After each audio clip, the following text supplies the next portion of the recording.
نہایت ہی عزت و احترام کے لائق میرے پیارے نبی صلی اللہ علیہ وآلہ وسلم کے پیارے غلاموں، آپ سب کو رمضان المبارک کا پہلا جمعہ مبارک ہو۔ یہ اللہ پاک کا فضل و کرم اور اس کا احسان ہے کہ اس نے ہمیں زندگی میں ایک مرتبہ پھر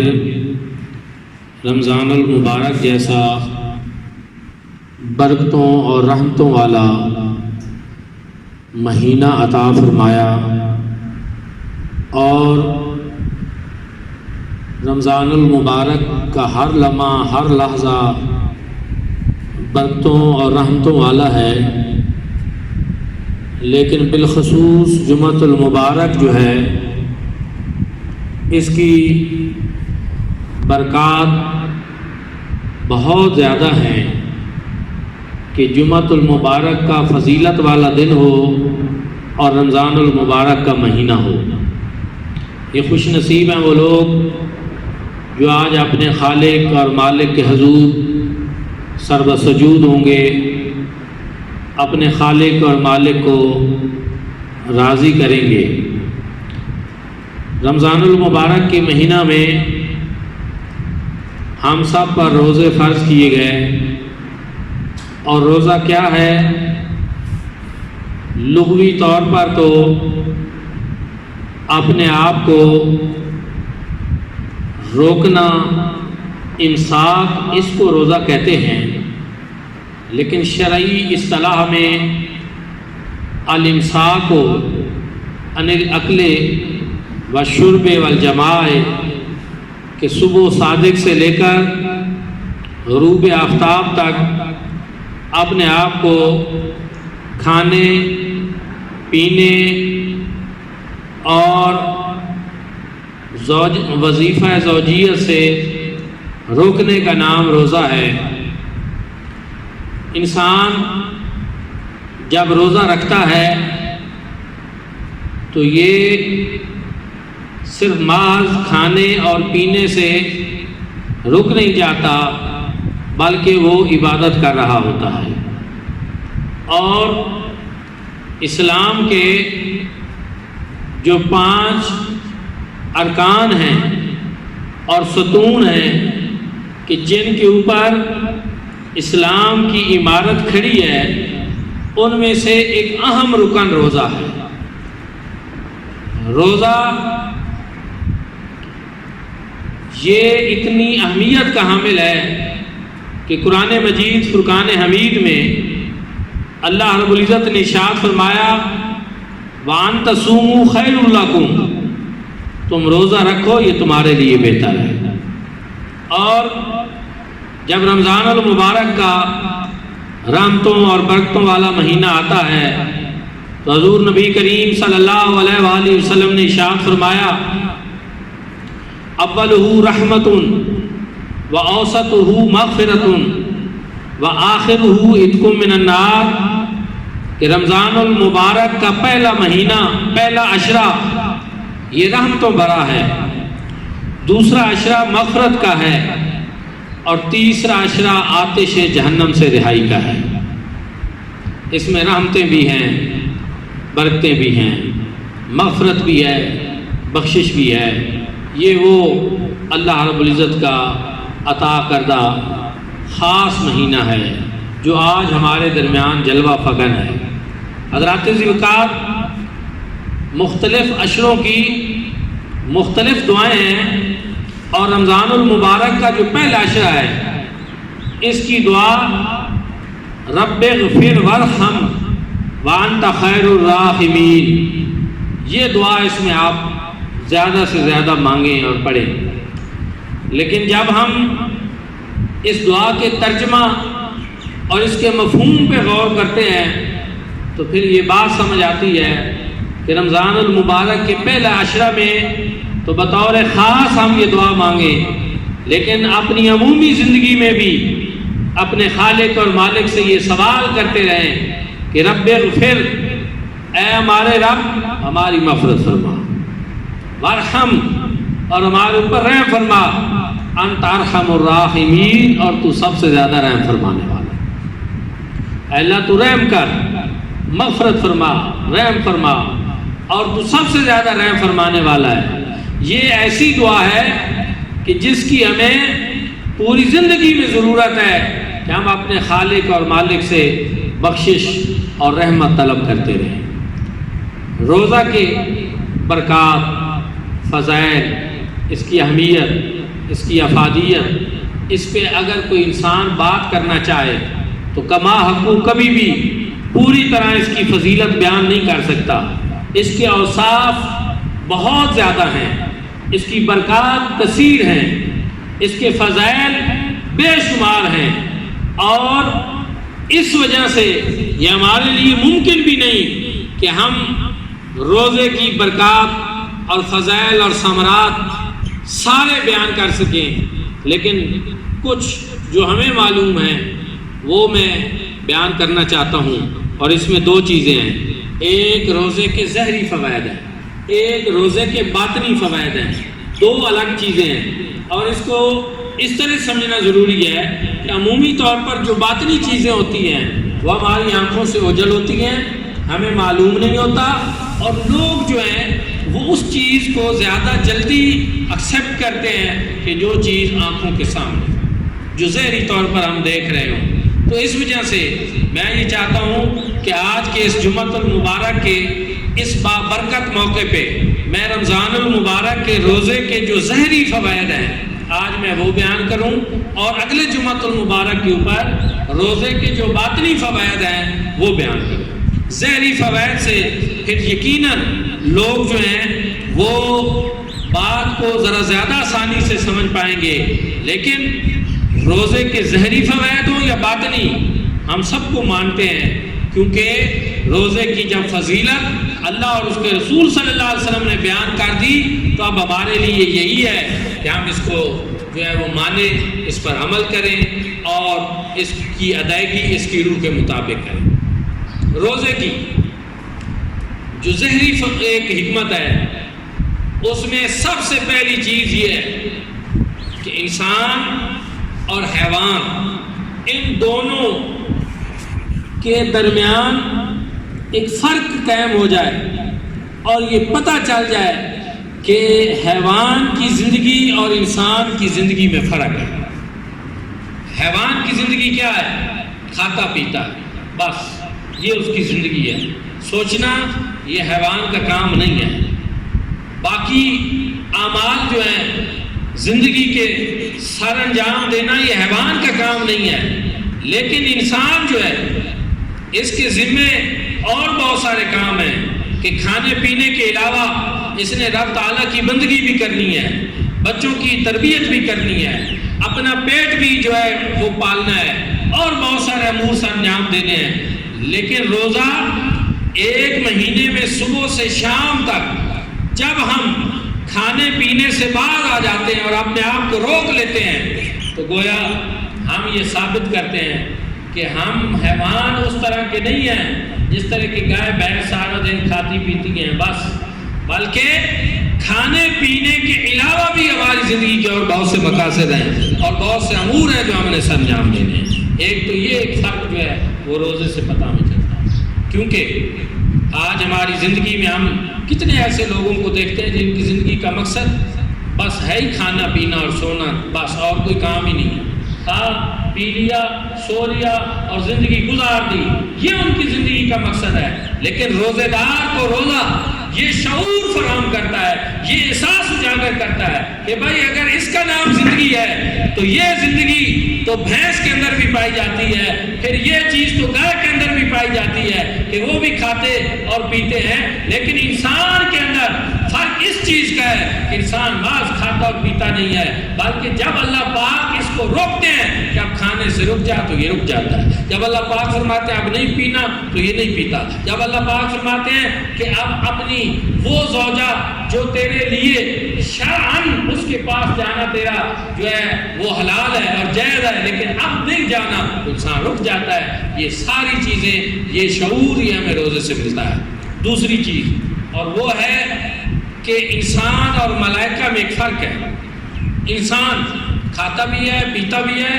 غلطیاں بھی کرتا ہے، گناہ بھی انسان سے سرزاد ہوتے ہیں، لیکن ملائکہ کی خصوصیات کیا ہیں؟ ملائکہ نہ کھاتے ہیں، نہ پیتے ہیں، نہ غلطیاں کرتے ہیں، صرف اللہ پاک کی بندگی کرتے ہیں، اور وہ کرتے ہیں جو ان کو اللہ پاک کا حکم ہوتا ہے، اطاعت بجا لاتے ہیں۔ لیکن انسان کھاتا پیتا ہے، کئی طرح کے جھنجھروں میں پڑا رہتا ہے، لیکن جب رمضان المبارک کا مہینہ آتا ہے تو اس مہینہ میں صبح صادق سے غروب آفتاب تک کھانے پینے سے ہم اپنے آپ کو روک کر گویا اپنے آپ کو ان ملکوتی صفات کا حامل بنا لیتے ہیں، وہ صفات جو فرشتوں کی،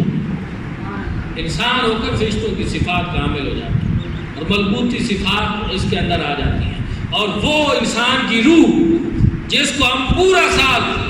گناہوں کی زد میں رکھتے ہیں، جس کو بہت زیادہ کھا پی کر اور بے احتیاطیاں کر کر اور بے اعتدالیاں کر کے اور توازن کا دامن ہاتھ سے چھوڑ کر جس کو ہم مغلوب کیے رکھتے ہیں، اس ایک مہینہ میں ہم اس کو موقع دیتے ہیں کہ جسم کمزور کرتے ہیں اور اپنی روح مضبوط کرتے ہیں۔ روزہ سے مضبوط ہوتی ہے، تلاوت سے مضبوط ہوتی ہے، نماز سے مضبوط ہوتی ہے، نماز تراویح میں قرآن سننے سے مضبوط ہوتی ہے، اور وہ روح طاقتور ہوتی ہے، اور پھر ہم اس ایک مہینے میں اپنی اس روح کو اتنا مضبوط کرتے ہیں کہ تاکہ وہ پورا سال جو ہے وہ خواہش نفس، شیطان اور دیگر کئی چیزیں جو ہیں وہ ان کا مقابلہ کر سکیں۔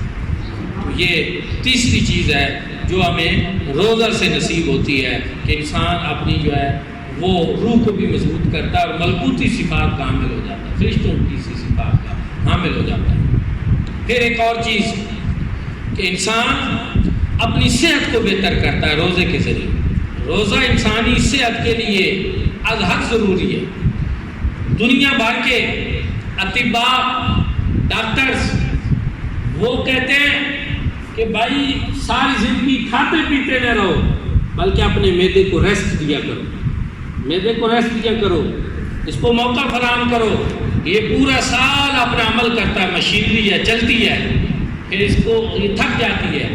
اس کے لیے کبھی کھانا پینا کم کرو، یہ دنیا بھر کے ڈاکٹرز کہتے ہیں۔ لیکن سنیں، حضور نبی کریم صلی اللہ علیہ وآلہ وسلم نے ارشاد فرمایا معدہ بیماریوں کا گھر ہے اور پرہیز دوا کی بنیاد ہے، اور تم اپنے جسم کو وہی کھلاؤ جس کا تم اس کو عادی کر چکے۔ دنیا بھر کے ڈاکٹرز، سائنسدان، ان کے سامنے کبھی یہ کریم آقا علیہ الصلوۃ والسلام کا فرمان رکھو، پھر تمہیں پتہ چلے کہ آج سے 14 صدیاں قبل حضور نبی کریم صلی اللہ علیہ وآلہ وسلم نے ہمارے لیے کس طرح کے سنہری اصول بیان فرمائے۔ یہی وجہ ہے کہ قرآن مجید فرقان حمید کی ایک آیت کریمہ ہے جس کی تفسیر میں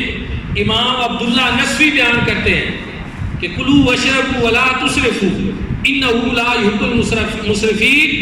کہ کھاؤ پیو زیادتی نہ کرو، کھاؤ پیو زیادتی نہ کرو، بے شک اللہ پاک زیادتی کرنے والوں کو پسند نہیں کرتا۔ یہ زیادتی کس معاملے میں ہے؟ کھانے اور پینے میں، اعتدال کے ساتھ کھاؤ، توازن کے ساتھ کھاؤ، اتنا کھاؤ جتنا ہضم بھی کر سکو۔ یہ قرآنی اصول ہے، سورۃ البقرہ ہے، یہ ہمیں بتایا جا رہا ہے۔ اس کی تفسیر میں امام عبداللہ نسوی لکھتے ہیں، ایک واقعہ بیان کرتے ہیں کہ ایک نصارہ میں سے شخص نے، عیسائیوں میں سے ایک شخص نے ایک مسلمانوں میں سے ایک مسلمان سے کہا کہ تمہارے نبی کریم صلی اللہ علیہ وآلہ وسلم نے کبھی طب کی بھی کوئی بات کی ہے، کوئی جسمانی صحت کا بھی کوئی اصول بیان کیا ہے، ذرا بتاؤ۔ اس نے کہا جی بالکل۔ مسلمان نے کہا ہمارے کریم آقا علیہ الصلوۃ والسلام نے طب بیان کی ہے، اور وہ طب یہ بیان کی ہے کہ معدہ بیماریوں کا گھر ہے، پرہیز دوا کی بنیاد ہے، اور تم اپنے جسم کو وہی کچھ کھلاؤ جس کا تم اس کو عادی کر چکے ہو۔ اس نے جب یہ سنا، اس نصرانی نے کہا، وہ علم طب کو جانتا تھا، اس نے کہا اگر کوئی شخص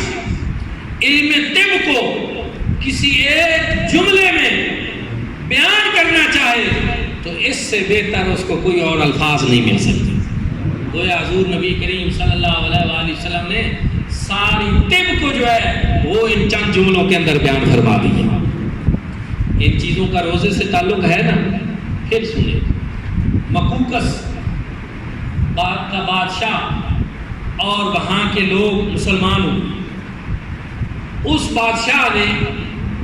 سوچا کہ میں حضور علیہ السلام کو کوئی تحفہ پیش کروں۔ وہاں بڑے اعلیٰ قسم کے حکیم اور طبیب رہتے تھے۔ اس نے اپنی بادشاہی میں جو سب سے اعلیٰ حکیم تھا، اعلیٰ قسم کا طبیب تھا، اس کو مدینہ طیبہ روانہ کر دیا کہ وہاں جاؤ، مسلمانوں کی خدمت کرو، وہاں علاج کرو مسلمانوں کا جب کبھی بیمار پڑیں گے۔ مقوقس کا والی، اس نے طبیب بھیجا، طبیب آیا، اس نے اپنا مطب کھول لیا، بیٹھ کے مدینہ طیبہ میں حضور اللہ صلی اللہ علیہ وسلم سے اجازت لے کر، لیکن بیٹھا ہے، مریض آ ہی نہیں رہا۔ ایک دن گزرا، 2 دن گزرے، 3 دن گزرے۔ اس نے چاہا کہ کیوں نہ میں حضور اللہ صلی اللہ علیہ وسلم سے جا کر پوچھوں کہ وجہ کیا ہے، ادھر مریض کیوں نہیں آتے، لوگ بیمار نہیں ہوتے، یا لوگوں کو یہ معلوم نہیں ہے کہ یہاں بھی کوئی ایسے طبیب صاحب موجود ہیں، وجہ کیا ہے، معاملہ کیا ہے۔ حضور اللہ صلی اللہ علیہ وسلم کے پاس آیا، سارا ماجرا بیان کیا۔ کریم آقا نے ارشاد فرمایا ہم ایسی قوم ہیں جب تک بھوک نہ لگے ہم کھانا نہیں کھاتے، اور جب ہم کھانا کھانے بیٹھتے ہیں تو پھر پیٹ بھر کر نہیں کھاتے، بلکہ ابھی تھوڑی سی بھوک باقی ہوتی ہے تو ہم اپنا ہاتھ روک لیتے ہیں۔ جب اس نے یہ بات سنی نا تو اس نے کہا کمال ہے، ساری طب تو آپ نے بیان کر دی،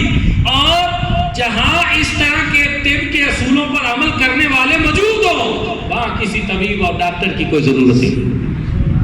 اپنا سامان باندھا واپس چلا گیا، بادشاہ کے پاس گیا۔ بادشاہ نے ظاہر پوچھا بھائی اتنے جلدی آ گئے ہو، کوئی دل لگاتے وہاں پہ، کوئی رہتے خدمت کرتے مسلمانوں، کیا ہوا؟ اس نے کہا آپ نے جس ہستی کے پاس مجھے بھیجا ہے اس ہستی نے مجھے ایسی بات بتائی ہے کہ جس میں ساری طب موجود ہے، اور ایسی ہستی جہاں موجود ہو اور طب کے ایسے اصول جہاں موجود ہو وہاں کسی ڈاکٹر کی کوئی ضرورت اور گنجائش نہیں۔ یہ جو ہمیں بیماریاں ہیں، یہ جن چکروں میں ہم پڑے ہوئے ہیں، سچی بات یہ ہے کہ اسلام کے سنہری اصولوں سے ہم دور ہوتے ہیں تو ہم بیمار پڑ جاتے ہیں، جسمانی بیمار بھی ہم تب پڑتے ہیں۔ یہ روزہ یہ ایک پریکٹس ہے ہمارے معدے کو بہتر کرنے کے لیے، اس کو مضبوط کرنے کے لیے، اس کو تقویت دینے کے لیے، کہ پورا سال یہ جو عمل کرتا ہے،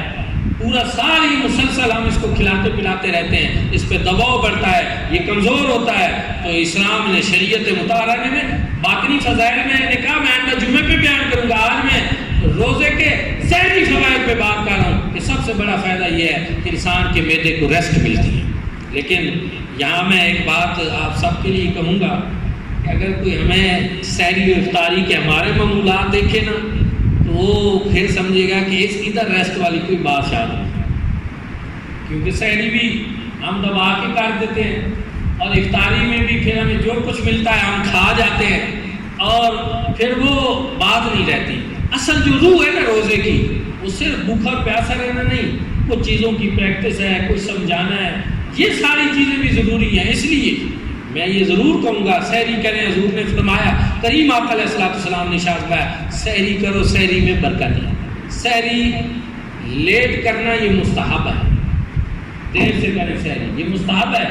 اور حضور نے فرمایا کہ تم سحری کے ذریعے نا روزے میں مدد طلب کرو، کیونکہ ہم سحری چھوڑ دیں گے نا، اگر کوئی سحری نہیں کرے لگاتار بھوکے روزے رکھے، تھوڑا بہت پانی پی لے اور ایسے روزے رکھتا ہے، کمزور پڑ جائے گا، روزے بھی نہیں رکھ سکے گا۔ حضور نے فرمایا سحری کے ذریعے تم رمضان میں مدد حاصل کرو، روزے کے معاملے میں مدد حاصل کرو۔ سحری مددگار ہے، سحری میں برکت ہے، کمال ہے، لیکن ہم اس برکت کو برکت تک ہی محدود کریں نا بھائی، یہ نہ ہو کہ پھر ہم تفرید کا شکار ہو جائیں اور اس میں اتنی زیادتی کر ڈالیں تو اس کی اثر روح ختم ہو۔ اسی طرح افطار کی برکتیں ہیں اور اس میں دعائیں قبول ہوتی ہیں، اور یہ بڑی اچھی چیز ہے، افطار کرنا بھی اچھی چیز ہے، افطار کرانا بھی اچھی چیز ہے، اس کی بھی بڑی فضیلت ہے۔ لیکن بہرحال ہمیں چاہیے کہ ہم ہر معاملے میں اقتدار سے کام لیں۔ روزے کے فوائد میں سے ایک فائدہ یہ ہے انسان کی صحت بہتر ہوتی ہے، انسان کے جسم کو فائدہ پہنچتا ہے، انسان جسمانی طور پر کمزور نہیں ہوتا، انسان جسمانی طور پر مضبوط ہوتا ہے، اور آج کی جدید سائنس جو ہے وہ اس بات کو تسلیم کرتی ہے۔ اچھا ایک اور بات، جس کا پیٹ بڑھ جائے، پیٹ بڑھ جائے، جو فیٹی لیور ہو جائے، جس کی چربی بڑھ جائے، پتہ نہیں کون کون سی بیماریاں اس کو لگتی ہیں، کتنے انفیکشن ہوتے ہیں۔ ڈاکٹرز کہتے ہیں، دنیا بھر کے ڈاکٹر، کہ جس کے جسم میں فیٹ جتنی بڑھے گی، کولسٹرول جتنا بڑھے گا، وہ بندہ بیماریوں کی زد میں اتنا زیادہ ہے اور اس کے اوپر بیماریاں اتنی زیادہ جلدی اثر کریں گی جو اس طرح کی چیزوں کے اندر مبتلا ہوگا، اور اس کے لیے ادویات کی ضرورت نہیں۔ آپ رمضان کے روزے رکھیں، آپ کے جسم میں کولیسٹرول کا لیول جو ہے وہ اعتدال پہ آ جائے گا، آپ کے اندر جو فیٹ زیادہ ہے وہ ساری ختم ہو جائے گی۔ اور میں مصر کے ایک بہت بڑے عالم دین کی آج کتاب پڑھ رہا تھا اسلامی فلسفہ حکمت کے اوپر، انہوں نے کہا کینسر جن لوگوں کو ہو جاتا ہے وہ روزے رکھنا شروع کر دیں، کینسر کے مرض کا اس میں علاج ہے۔ جن کی شوگر بہت ہائی ہو جاتی ہے ان کے لیے یہ ہے کہ وہ رمضان کے روزے رکھیں۔ ہاں جن کی لو ہوتی ہے اس بارے میں وہ جس ڈاکٹر سے دوائی لے رہے ہیں اس سے مشورہ کریں، اس کے مشورے کے مطابق چلیں جن کی شوگر لو ہوتی ہے، لیکن جن کی ہائی ہوتی ہے ان کے لیے اس میں علاج ہے۔ لو کی بات میں نے اس لیے کی کہ شوگر لو والے جو ہیں ان کے مسائل ہوتے ہیں، بعض دفعہ شوگر اس حد تک بھی لو ہو سکتی ہے کہ انسانی جان بھی چلی جائے، تو روزہ جو ہے اس کے بارے میں اللہ پاک کا حکم ہے نا، فمن کان منکم مریضا او علی سفر فعدۃ من ایام اخر، کہ اگر تم میں سے کوئی مریض ہو یا مسافر ہو تو وہ اور دنوں میں روزہ رکھ لے۔ پھر اس میں ایک بات اور بھی میں بیان کرنا چاہتا ہوں، اور وہ یہ ہے کہ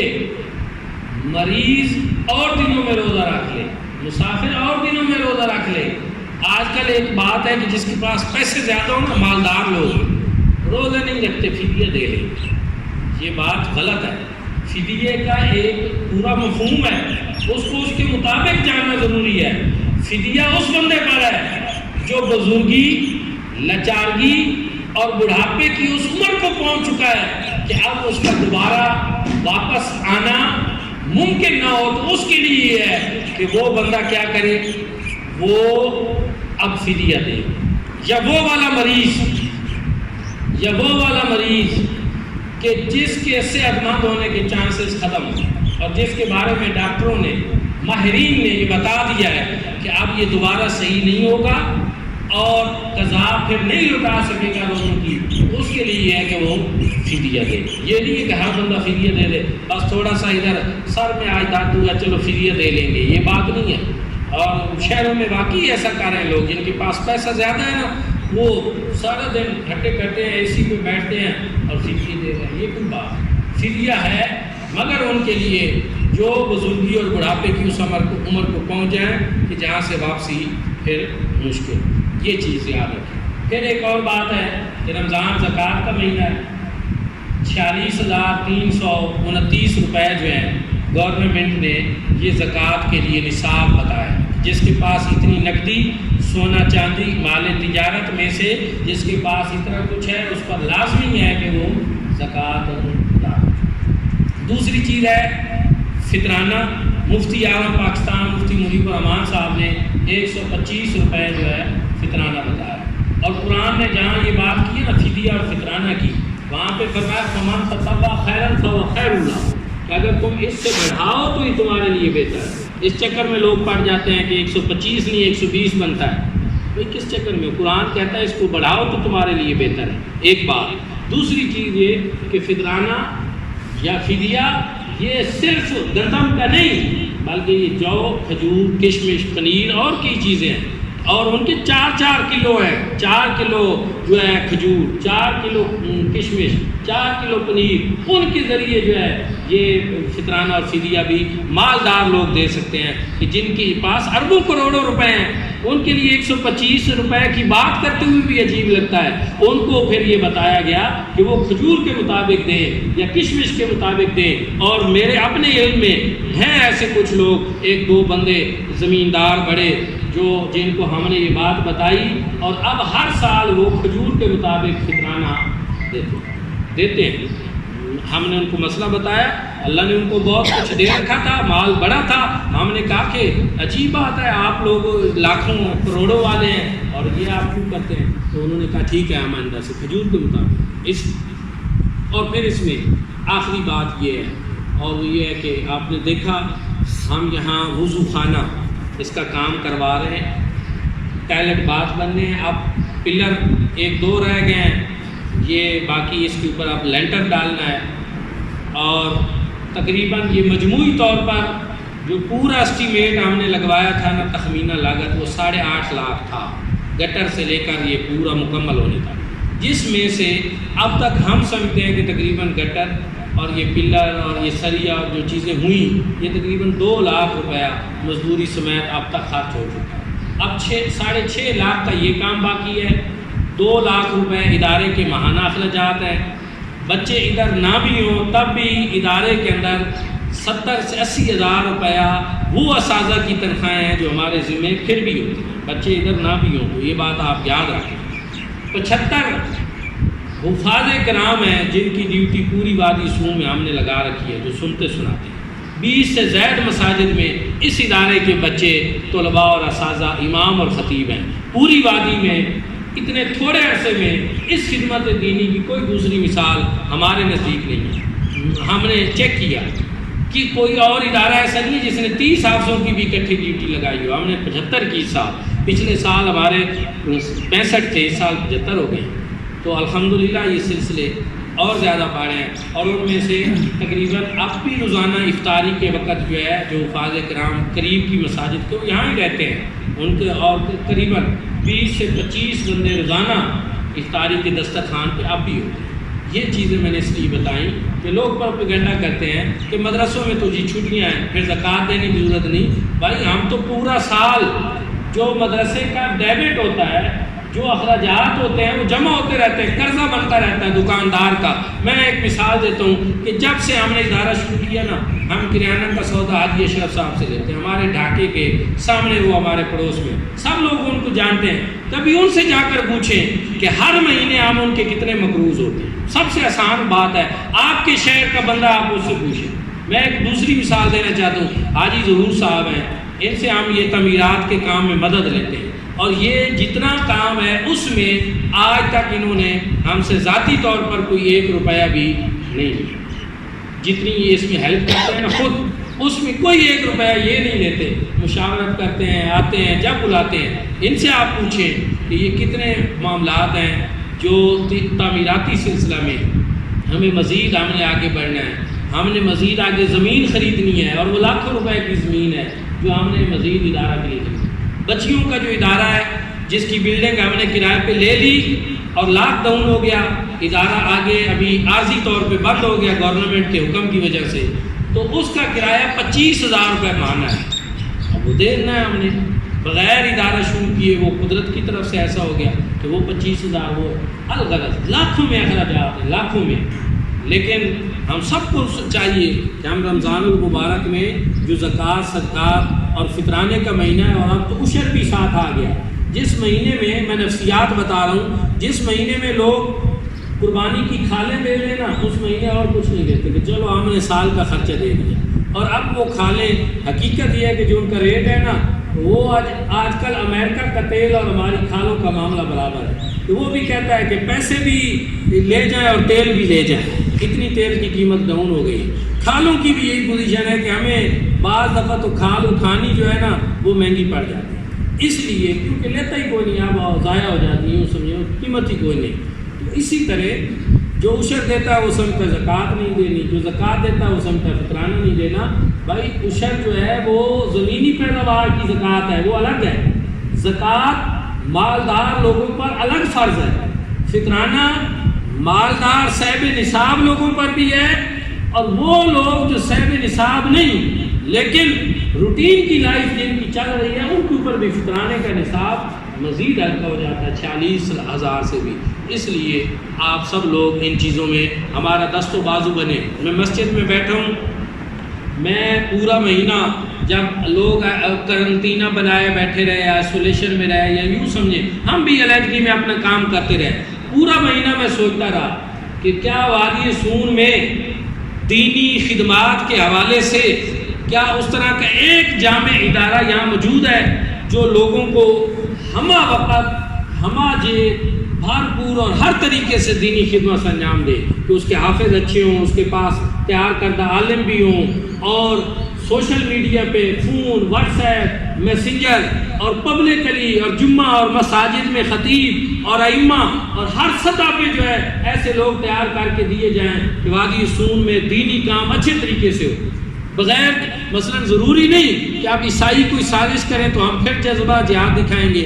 ضروری نہیں کہ باطل فرقے مضبوط ہوں تو ہم پھر مقابلے کے لیے آگے نکلیں گے، نہیں، ہمارے لیے ضروری ہے کہ ہم حالت امن میں سکون کے حالات میں اپنے آپ کو مضبوط کریں، اور اس مضبوطی اس صورت میں ہوگی کہ ہم اس ادارے کو مضبوط کریں، اس کی جہتیں، اس کے اوپر سوچ و بچار، اس کے اوپر غور و فکر، یہ پورا مہینہ میں نے کیا اور میں اس نتیجے پہ پہنچا کہ انشاءاللہ اللہ پاک نے زندگی دی، اللہ پاک نے توفیق دی اور آپ لوگوں نے ساتھ دیا تو ہم انشاءاللہ اس کو ایک مضبوط، ایک ہمہ جہت اور ایک نفع بخش ادارہ بنائیں گے، جس کا نفع مسلمانوں کے لیے ہوگا، انسانیت کے لیے ہوگا۔ کاروباری نفع کی نہیں بات کر رہا، دینی نفع کی بات کر رہا ہوں۔ اللہ پاک ہم سب کو عمل کی توفیق عطا فرمائے۔ آخر دعوانا ان الحمدللہ رب العالمین۔